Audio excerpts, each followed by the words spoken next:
everyone. Hello. Welcome back to Mapping Inspirational Women podcast. Today I'm here with Nuzhat, my colleague in University of Stirling. Would you like to introduce yourself? Yes, thank you, Hermione. So lovely to be part of this very inspirational podcast. So my name's Nuzhat Uthmani. I'm a fairly new lecturer at the University of Stirling in the primary ITE team. So I'm basically educating the teachers who are going into primary teaching, which is very exciting. Prior to that, I was a principal teacher in a Glasgow primary school. And apart from that, I'm involved in a number of initiatives and programs to do with global citizenship and anti-racist education across Scotland. We met each other 2 days ago, and I was at your workshop of the STEP conference, Scottish Teachers Enhanced Practice, and you were doing a workshop there. You mentioned talk about the meaning behind the name would be the first step that every teacher could do in the classroom. Would you like to? Shall we do this in our podcast as well? Would you like to say a little bit about the So name? I was part of that workshop, of course. So that was around understanding the link between our education system, decoloniality, and kind of social justice. And I was talking about the fact that I feel in 2024, there is no excuse for any teacher to not take those couple of minutes extra to understand how to say somebody's name properly, because your name is ultimately that first point of your identity. And it's so, so important. And I think a lot of minority ethnic people in this country let it be when people are not pronouncing their name properly, because they are not giving it the same value. They're not showing the same enthusiasm, and you just think, forget it, it's a hassle, and I'm not going to correct it.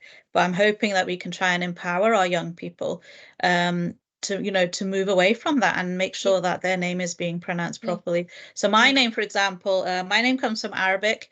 In Arabic, I think it's specifically Nuzha, but it's also pronounced as Nuzhat. So I'm of Indian stroke Pakistani origin, but it's very common to have Arabic names within Muslim countries, within Muslim communities. Nuzhat has a couple of different meanings. One of them is happiness and being bubbly. I've also heard that it's to do with fragrance. So there are a couple of different meanings, but I'm quite happy with all of those. And Uthmani, I think, is very interesting because it's obviously my married name. So my husband's family are Uthmanis, and they basically trace their lineage back to the Caliph Uthman, who was a number of caliphs after the time of the Prophet Muhammad in Arabia at the time. So that's why they are Uthmanis, basically, which also, interestingly, is linked to Ottomans. So Ottoman is the Turkish pronunciation of Uthman as well. So there's links there as well, which is very interesting. And it's so interesting when you start to talk about names, isn't it? And how languages link together so much. And I think, again, that's something we don't speak enough of within our education system, because there's such a dominance of the English language and this underlying, let's say, part of the hidden curriculum that English is considered to be the most superior, when actually English itself has developed from so many other languages around the world. Yeah, it's quite interesting because when I tell people about my English name Hermione, they're like, "Are you Anglo-Americanized?" And actually, when I started to read Harry Potter, read Hermione, I didn't even know there is race in my life because I started to reading the book and I was just a 10-year-old. I didn't watch the film at first. I was just reading it. I'm like, oh, I have curly hair. And then when I see she steps out to say she want to promote house elves well-being. I'm like, that's something that's great. I think women can do that. Because before, when you read all the fairy tales, it's always men initiate to do things. It's always heroes. And when I see that character, I like that. So I'd like to have that name to remind me that I have the agency to do things. It's not like I no longer like or no longer use my Chinese name. It's just I also see this in me. And unlike you with the meaning of this, my Chinese name was actually Singh, was decided by a fortune teller. They say that according to the five elements in China, we have gold, water, wood, fire, and earth. I lack gold in my life. So that my family, especially my paternal grandfather, decided it should go with Singh because this character in Chinese have three gold with it. So it kind of Oh, means their good wish in this. But yes. my mother didn't have a say in this. I asked, Mom, what do you want to name me? My mom was like, but it's already decided. So I always see like there's identity and there's also agency. Like if this word, Yeah, very ask interesting. the writer why they pick their name. They have their own choice. You have this name and you can have other name. I just think it's kind of like people need to know you could choose as well. Yeah. Yeah. Do you sometimes think though that you would rather people started to use your Chinese name? Do you feel that you would rather push that side of your identity than having to have a Western name? So I think I'm in this kind of in-betweenness. I don't mind using Hermione and I quite like it when I can explain the story. But I don't like people when they see I have English name, they assume that I think this culture is better. But because when Yeah. I was young, I read it in Chinese and I didn't even know this would be different. So it's just, can you imagine a rural area child was just reading a book? When I imagine it, I imagine someone like me. I didn't assume it Yeah. would be very, very different for me. Of course, the time you grow up, the more you see, you're like, oh, actually, it's different. But deep down, there's something quite humane in this character, which I deeply Mhm. relate to. I don't want it to be assumed that just because I take this name, I give up my Chinese name. Yes. They both exist. Yeah. Yes. Yeah, that's so interesting because it's a very different way of doing it Mm.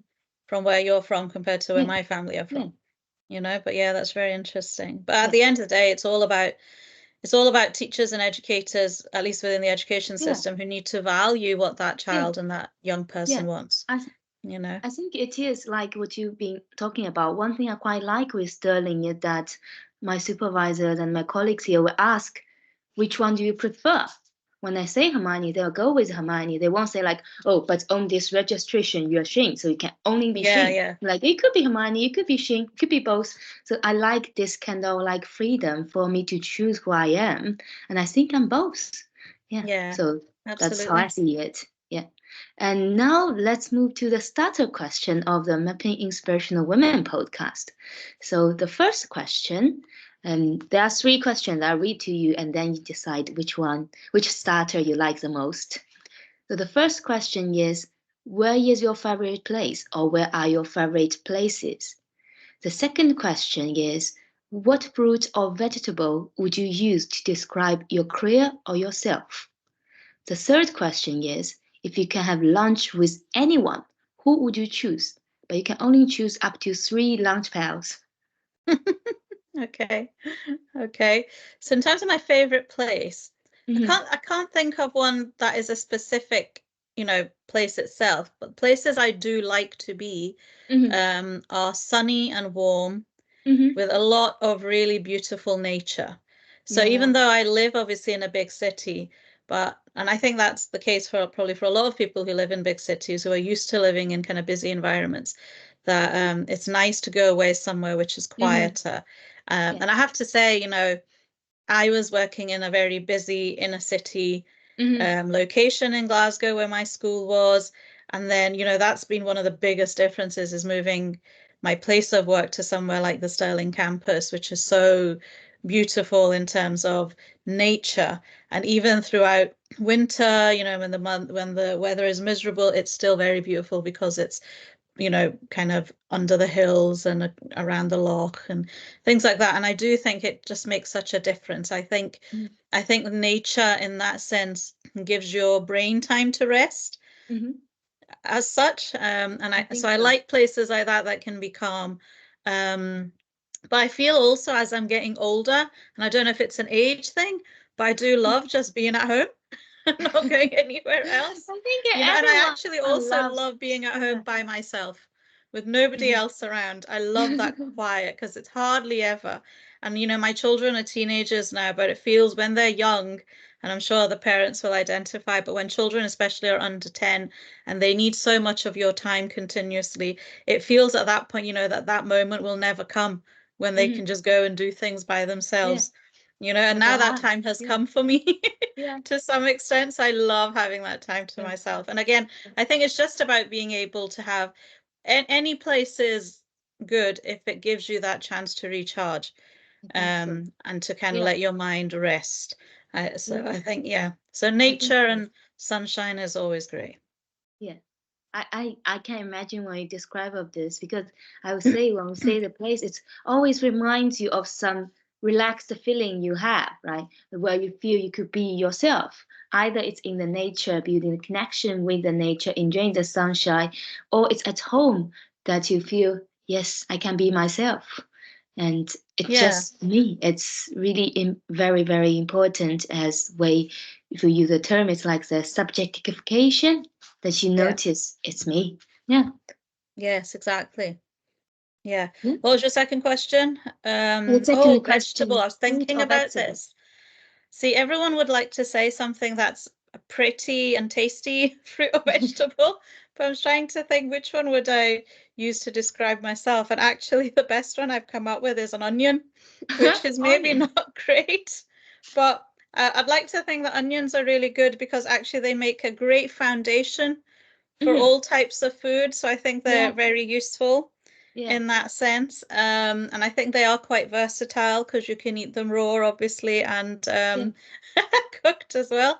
So I'd like to think that the work I've been doing around kind of building understanding of racial literacy and anti-racist practice and citizenship, I often talk about them being very much the foundation of what education needs to be about. So I think that fits well with my Onion Foundation. But also I think especially because of the multiple layers, and I see that as myself being involved in so many different things across my practice.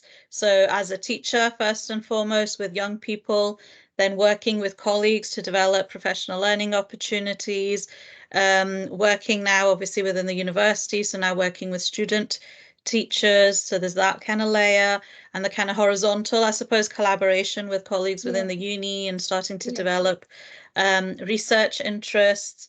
So I think there are multiple layers there, and then of course I have certain positions across Scottish Government in projects that I'm working on with regards to anti-racism. And I'm very active within the trade union because teacher agency and teacher rights and well-being is something that's very close to my heart as well. So I guess I'm an onion because of all these various different layers. Foundational. Yeah. And my lunch, oh gosh. Well, from a very personal point of view, I no longer have my parents, so I'd love to have them back for a quick lunch. My dad was an academic.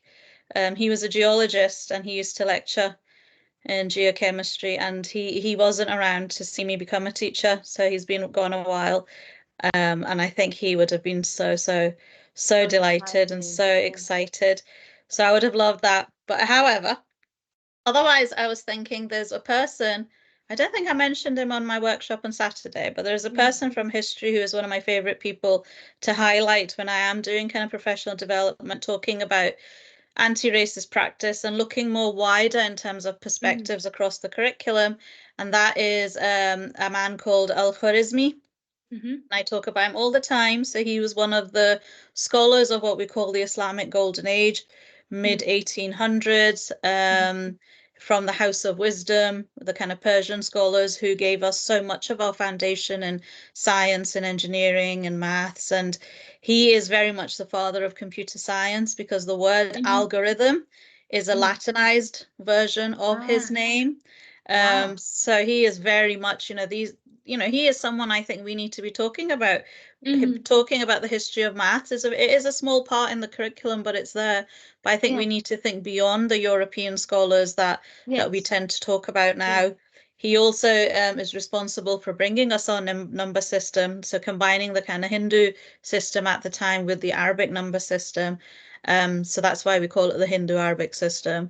So it's, I think, and oh gosh, and obviously he's done algebra, he created algebra and quadratic equations and all these things. So I just think it's so important that because of the times we are living in, where there are certain stereotypes against certain communities and how certain communities look, and therefore we associate personalities and actions with them. I think it's a great way to combat that stereotyping by talking about, well, by giving value to these people in history who have achieved so much and contributed so much that we are absolutely dependent on. I know. So, you know, you think about AI and the algorithms involved in that, you know, they all come from him, basically. So I would love to sit down with him, lunch, dinner, whatever, however long it took. The other person I was just thinking of briefly was, I think I would love to also sit down with Maria Montessori. I found her really inspirational. When I came into education, I actually did early years qualification first, and I was fascinated by her ability to think as a child and to think from a child's point of view, and how she developed her approaches specifically by looking around the world from a child's point of view, from a young child's point of view, and her contribution to early child development I just think is really, really interesting. And I think I would learn still so much from her. Yeah. And I think you have slightly moved to what we were talking about in the main questions, which is about in the past, who are the women who have inspired you into entering this career? If possible, maybe 3. Okay. Let me think. Women in the past. Well, she's obviously a good example of someone who was working very early on. But I also, in the last few years, and I have to say, it's not someone I knew about when I was growing up, 2 women actually. One was the story of Princess Sophia, Duleep Singh. I only learnt about her in the last maybe, I don't know, 6 or 7 years. She was the daughter of one of the last Maharajas in pre-partition India, who was brought to the UK. Queen Victoria was very fond of her, and she basically grew up mostly here. But as she grew up and she had traveled back to India at some point during the independence movement, she became really aware of what she felt was the unfairness of how the empire was ruling over, obviously, that part of the world, and she became quite inspired by the independence movement. So even though she was someone who grew up in a lot of luxury here, very much that aristocrat background, you know, she left all of that for the sake of her country folk and their freedom and their independence. And she ended up then becoming part of the suffragette movement here as well. And I think it's so interesting because here, when we teach about the suffragette movement and votes for women and all that, we talk very much about Emmeline Pankhurst and a couple of the other women, but we never ever talk about the fact that she was involved too. And because she was quite wealthy, she funded a lot of the work done by the suffragettes here. But again, you know, we just don't value contribution from people from around the world. And even though she was here, we still haven't given her the same value. So I found that really inspiring, in the sense that she was someone who was able to reflect on her privilege, but be able to understand actually what that meant for her people back in pre-partition India, and she was able to understand the justice and that was needed. So she wasn't afraid to go against the establishment, which I might slightly be a bit like that. So, you know, so I take inspiration from that. But again, she's someone whose story absolutely needs to be told, you know, to our young people. And similarly to her, there's also Noor Inayat Khan, who was a spy for the British in France. But she was also from a very wealthy family, and you know, she did a lot of work then during World War II, and she died as a result of that work after she'd been arrested. But again, we haven't known her story for decades.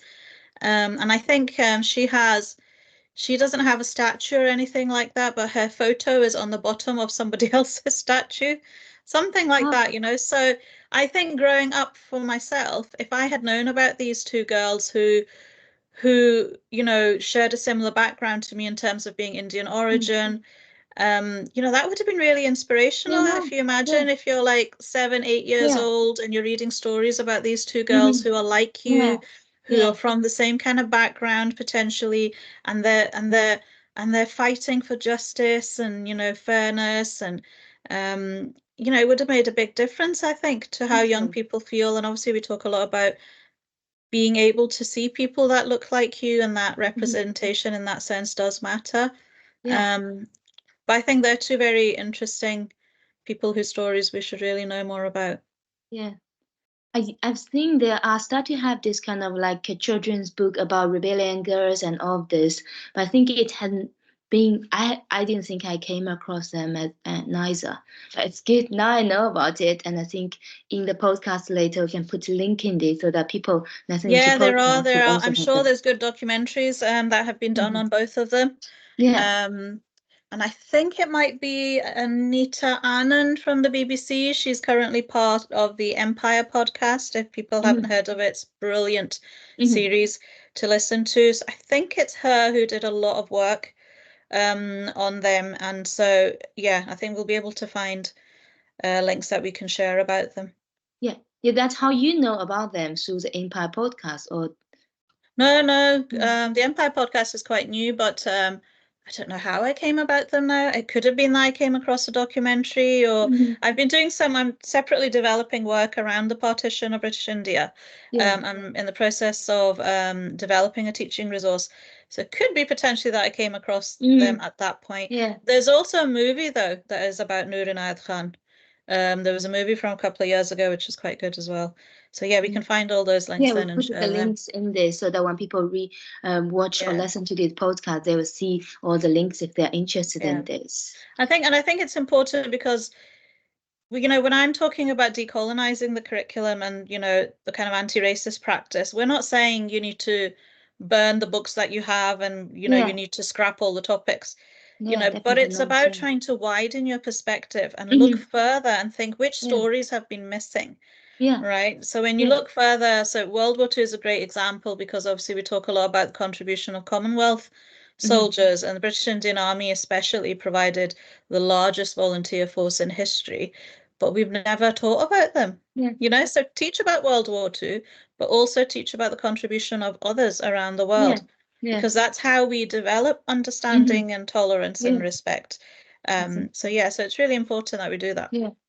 I would like to share a little bit more on this, because it's only when I came here, so that I talked to my friends here. They talk about there were actually the Chinese army and the Chinese labor was involved in the World War I and World War II, but they were largely forgotten. A lot of these stories, and sometimes when I use AI to search things, it's like AI has such a Eurocentric view on things. Yeah, AI is still very bad for that, and you have to dig at AI and ask them further questions, and then they'll say, "Oh yes, there was also the contribution of," but it's never the first response. I know, because it's going by the majority of information and narrative that's out there.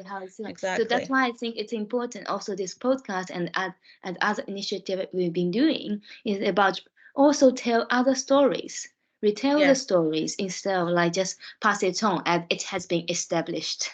So that's really good. And then about the present. So when we move from the past, from these three women and come to you, what keeps you going in what you are doing?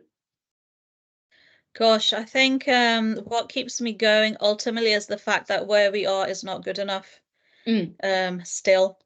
And even though there have been people who have been trying to have these discussions and trying to make change for so many decades, we're still in a position where actually currently just now, it feels like things are getting worse again. I think it's positive that we have laws within the UK, at least, that you can rely on, as in you can call upon them if an issue is to happen. The equalities laws, race equality laws, all of those are in place. But that's another thing that I talk about in my training courses is just because a law is there doesn't mean the crime isn't going to happen. Right. So I also think that within the anti-racism movement, we've always had racism is bad. We've always had those messages at school when I was at school as well, and my kids are still getting the same message, and people before me would have had that message. But I think the problem has been that we really haven't properly as a society understood the legacy of our colonialism. And like I was trying to point out in my workshop on Saturday, that colonialism, you might feel the empire is over, but the legacy of that and how it impacts on our kind of institutions and systems is why we still have racism. You know, we know the police force is institutionally racist. You know, the education system has so many things to fix. Healthcare is terribly unequal, and there are many racist practices that are happening. So we really need to understand the importance of the history of this part of the world and how that is impacting. And until we don't accept that, we're not going to be able to make the changes that we need to make. Otherwise, changes are just very superficial. Yeah. And I guess apart from just not feeling satisfied with the way things are, and I have to admit a lot of it is probably to do with the fact that I'm a mum and I've got these two teenagers who I don't want them again to be having these conversations in 15, 20, 30 years time in the same way that I'm having these conversations that we're having, you know, that people were having 30 years ago too. I feel in order to make the world a better place for them, you know, we need to work hard today. Otherwise, you know, we have failed them. We are the adults. Currently, we have that responsibility. So I guess that pushes me. And I think, you know, and I've faced a lot of backlash and pushback and abuse for my views or for my work, along with others that are doing this work as well. But if anything now, it just kind of motivates you to keep going. Because you know that if people are annoyed, then you're probably pressing the right buttons. Yes. But yeah, and the other thing is, though, you can't do this kind of work without having enough support. So I'm very grateful for colleagues and friends who are very supportive and are those that have the experiences like me, but also those that are learning and are willing to reflect and help and be an ally as we talk about it. So that's very useful. Yes, thank you. And things, if talking about allies and the colleagues, I would like to ask about the possible futures. Like, if you would like to share with others, like in the future, what are the message you want to give, like for the people who listen to this, or for the people who haven't know that much about your work? Would you like to say to them when in the future? I think one of the kind of other messages that I kind of try and put across is that we shouldn't think about the past in a way that makes us feel guilty, in the sense that this trying to make the world a better place is not about blaming, you know, certain people or certain groups for where we are, but it is about recognizing why we are where we are, why the world is a certain way. But we need to use that understanding as our learning to take us forward into the future. And because that in itself can be difficult, and especially I think for communities who, well, let's say obviously our majority community friends who have never maybe really had these thoughts, because you don't really think about racism necessarily or disability or things like that if you are not dealing with that problem personally. But we need to start to realize that when your neighbor is unwell or your neighbor is suffering, then that does not create a good world for you to live in either. So, you know, so it's about how we can share that burden and share that responsibility. But we shouldn't feel ashamed about what's happened in the past, but we have to definitely learn from it, you know, to try and make it better. And in a lot of ways, you know, we have improved in a lot of ways, but we just need to stay strong as well. It's sometimes it blows my mind that I think, you know, actually you have to fight for social justice and fairness when apparently being human is all about being kind and fair, but we seem to not see enough of that in practice. So it just seems crazy that sometimes if you're standing up for fairness for people, for communities, that you're the one being criticized. So, you know, we're living in a slightly upside down world in that sense, but, you know, we just need to keep having more and more conversations. And the key is to having conversations. It's not about attacking different perspectives. It's about collaboration, and it's about understanding and mediating and, you know, and respecting. So you can have a difference of opinion, but there's always a respectful way of having that discussion. And that's what we need to keep grounded about. And now we move to, it's really good when I talk about like how we have the conversations. Although my previous participants of this podcast, the speakers, they couldn't be here, but they have left questions for the future ones. I like, So the first question I got from Andrea and Claire, our Sterling colleague, and is that, and the question came back again, 2 days ago when I asked Livia, who is a Brazilian geography teacher, to talk about, when we talk about inspirational women, which writer or the books come to your mind? How does her or their work influence you? Books and the writer? I'd have to spend a long time more thinking about this, but the two that come to mind recently is there's a lady called Kavita Puri, who again is of Indian origin. She's written a book called Partition Voices, and I'm sure she has a series of podcasts called Partition Voices for the BBC as well. And what she did is she talked about the fact that a lot of elder generation people from that time have never been very willing to talk about their experiences. So my mum and dad were both partition babies as well. My mum was really young, but my dad was kind of old enough to have memories. And a lot of, I found I could really identify with her because she talks about the fact that her elders never wanted to talk about it. So as a youngster, you want to learn, oh, what happened, how, what was it like for your family? But it goes to show the kind of generational trauma that exists from those experiences, and it's almost as though it was shameful in some way, and or it was just too difficult that they don't want to talk about it. So she's managed to collate stories from a number of families at different points during the partition journey, and I think that's a really, really valuable resource as those generations will, be leaving us. In a lot of cases, they are leaving us. It's really important for us to understand our generations and our future generations moving forward, what the history was and how that's impacted on the existing situation in that region. But also it links so clearly with migration from that region to here, across the UK, and how those communities developed. And so I think I found her work very interesting.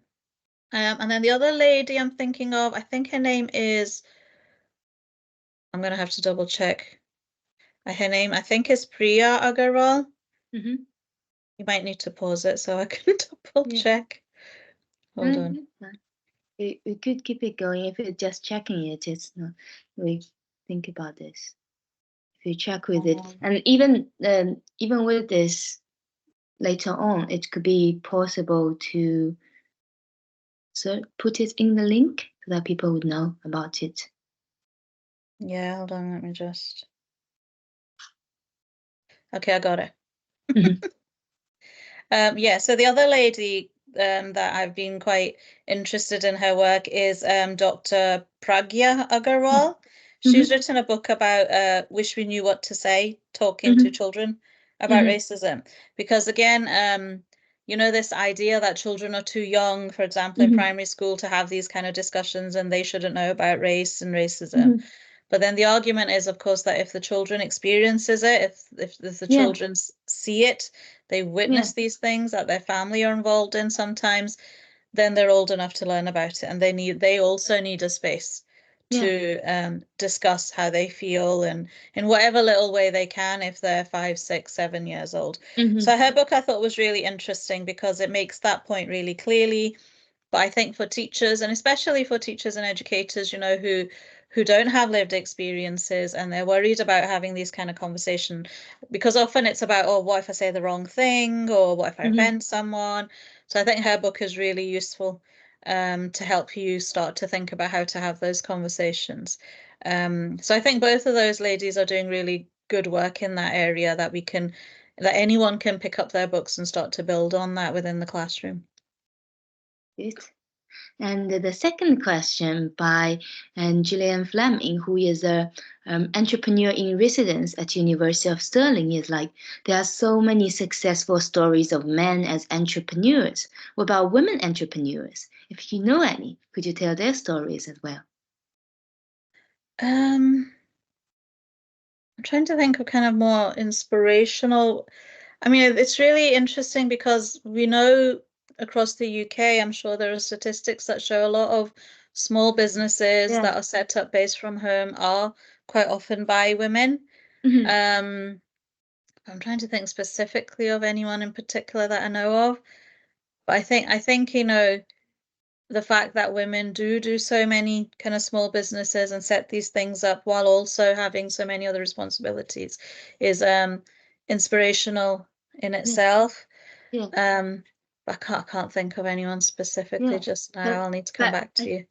I think one of this is that's why Gillian asked this question. So Gillian's the angel investor of a women-led angel investing group called Mint Venture.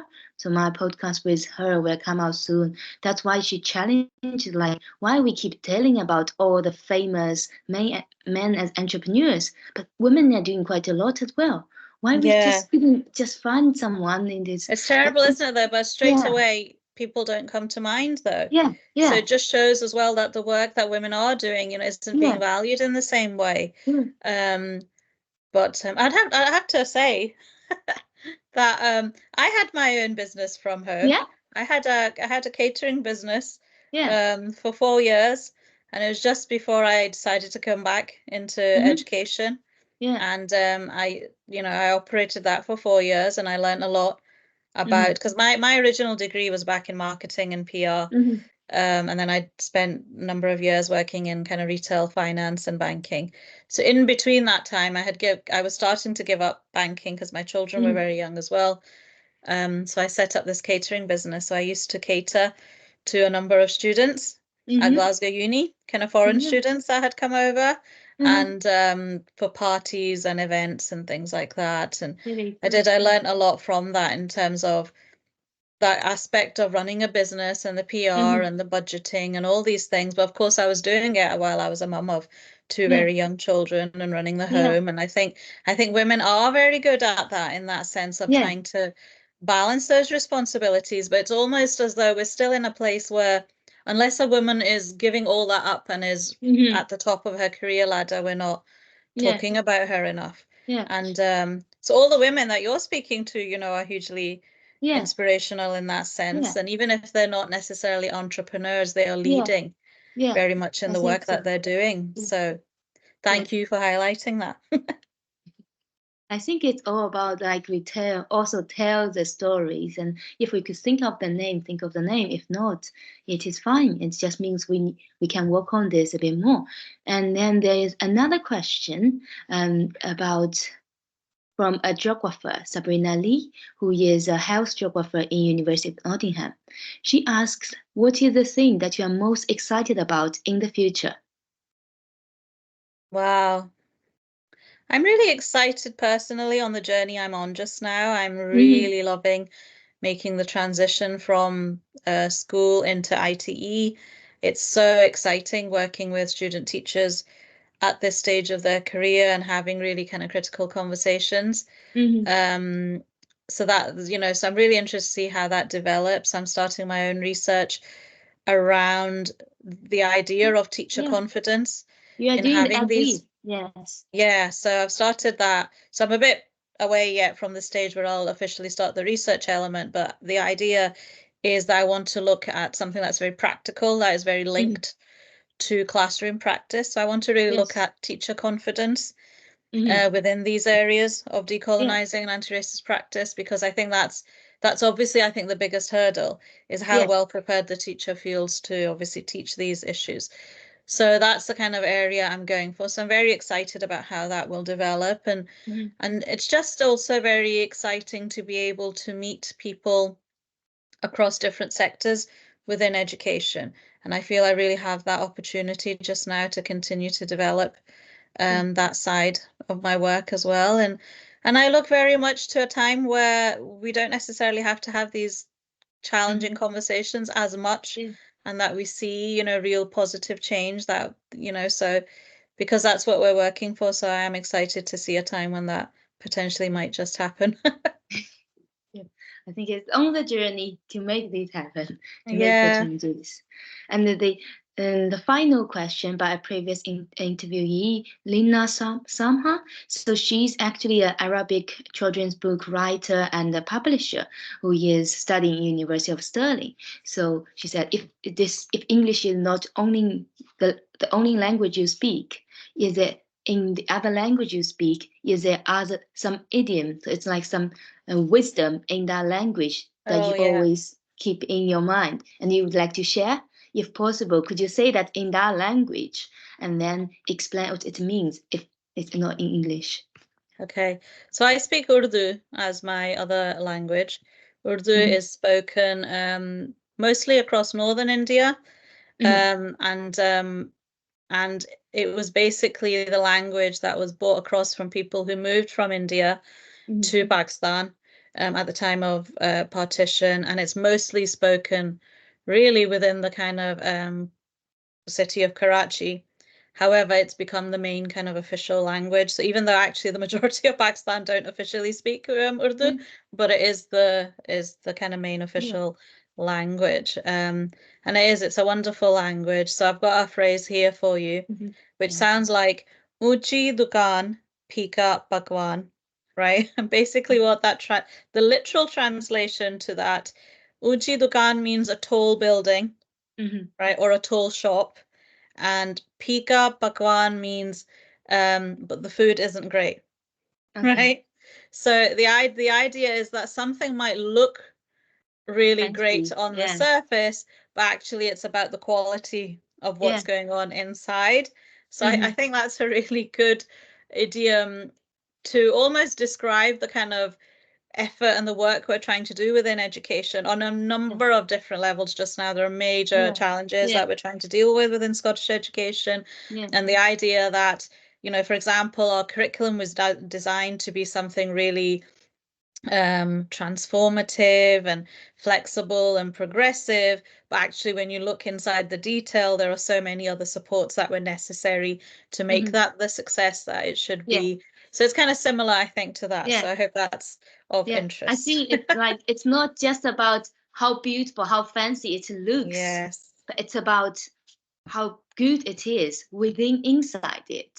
And I could see similar things like in academia. It's not about you build a fancy castle, you wrote a very brilliant thing. It's about how many people could understand it. Would this actually be helping people to see different perspective in it? Yes. And now it comes to your turn. Is there any question you want to ask future interviewees? Okay, so I would like to ask people, because I feel at I'm not that old, but even at the age I'm at, I feel that I've really understood, I feel, the purpose of why we are all here, right? You know, that big question of, well, why are we all here and what purpose of life is. And for me, I think the purpose of life is all about the legacy that you leave behind when you're gone. And so the legacy refers to how people will remember you. People will remember you based on your interactions with them and your actions in general during the time that you have here. And that the way people remember you can be in a negative way, depending on those actions, but also in a positive way. So so I think a question to consider, especially for inspirational women who are trying to make change and positive change in their lives. So I'd like to ask people what they would like their legacy to be. So how would you want to be remembered in terms of the work you're doing? That's really interesting. That's a very good question. It reminds me of one of the reasons I'm doing this is like, I enjoy the conversation very much and I hope more people could listen to it. Even when like I wouldn't be there always or one day we'll all die, but as long as there's this voice, when they listen to it and you leave there's something there, and you leave it with a better way before you can. And I think what's really important about legacy in that sense is it doesn't matter where you're from, what your ethnicity was, what language you spoke, what your faith was or wasn't. It doesn't matter, right? It's because we are all human beings and we are all leaving some kind of impact, you know, on the world around us. So I think that's, an interesting way. I think more people need to think about that as they go through this world, about the effect they're having on others. Yeah, about their footprint. Yes, exactly. Thank you so much for your time, and I hope that all the people who are listening to this podcast or watching this podcast also benefit from what we've been talking about. And please feel free to contact me and to suggest someone or even nominate yourself to be featured on in this podcast. And thank you so much, Nuzhat, for finding time to come here. And we'll go to Glasgow Women's Library when the time comes. Yeah, and meet up there. No problem. Thank you so much. It's been lovely to chat to you. Good luck with your future podcasts. Thank you.